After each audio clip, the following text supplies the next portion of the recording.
কর কমিশনারের কার্যালয় কর অঞ্চল 18 ঢাকার বিভিন্ন পদের নিয়োগ পরীক্ষার ফলাফল প্রকাশ করা হয়েছে, যেটির পরীক্ষা অনুষ্ঠিত হয় 29 জুন 2024 তারিখে।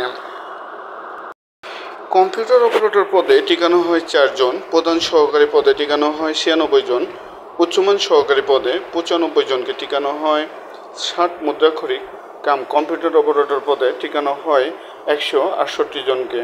অফিস সহকারী পদে টিকানো হয়েছে 185 জনকে এবং অফিস সহায়ক পদে টিকানো হয়েছে 120 জনকে ফর ব্যবহারিক অ্যান্ড ভাইভা।